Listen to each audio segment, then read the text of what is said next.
निवडणूक आयोगाच्या आशीर्वादानं स्थापन झालेल्या महायुती सरकारचं नाव एप्रिल फूल सरकार ठेवलं पाहिजे. आदित्य ठाकरेंचा हल्लाबोल. राज्यामध्ये ई बाईक टॅक्सीला मंजुरी. पेट्रोलवर धावणाऱ्या बाईक टॅक्सीला परवानगी मिळणार नाही. राज्य मंत्रिमंडळाचा मोठा निर्णय. राजेंद्र घनवटकडून बीडमधल्या अनेक शेतकऱ्यांची फसवणूक आणि छळ. अंजली दमानिया यांचा आरोप. चौकशी करून गुन्हा दाखल करण्याची मुख्यमंत्र्यांसह महसूल मंत्र्यांकडे मागणी.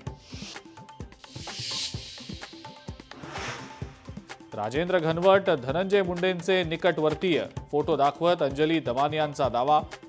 धनंजय मुंडेंच्या पत्नी आणि घनवट व्यंकटेश कंपनीचे मालक असल्याचाही दाखवला पुरावा. भाजपचा राष्ट्रीय अध्यक्ष अद्याप का ठरला नाही. संजय राऊतांनी उपस्थित केला सवाल. पडद्यामागे काहीतरी शिजत असल्याची शंकाही केली व्यक्त. मोदींनी कधी निवृत्त व्हावं हे जनता ठरवते. सकाळचा भोंगा संजय राऊत नाही. संजय राऊतांना भाजप द्वेषाची कावीळ झालेली आहे. महसूल मंत्री चंद्रशेखर बावनकुळेंचा राऊतांवर हल्लाबोल. संतोष देशमुखांना खोट्या अत्याचाराच्या गुन्ह्यात अडकवण्याचा प्लॅन होता. गोपनीय साक्षीदारांच्या जबाबातनं धक्कादायक माहिती समोर. सूत्रांची माहिती. वक्फ विधेयकावर उद्या दुपारी 12 वाजल्यापासून लोकसभेत चर्चा होणार. विधेयक लोकसभेमध्ये मंजूर होणार का याकडे लक्ष.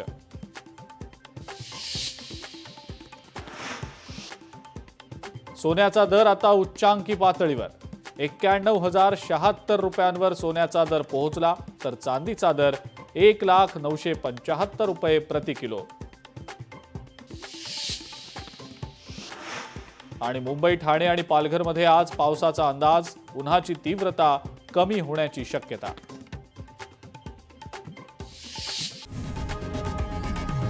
लोकशाही मराठी ऐका, पहा, जागरूक रहा.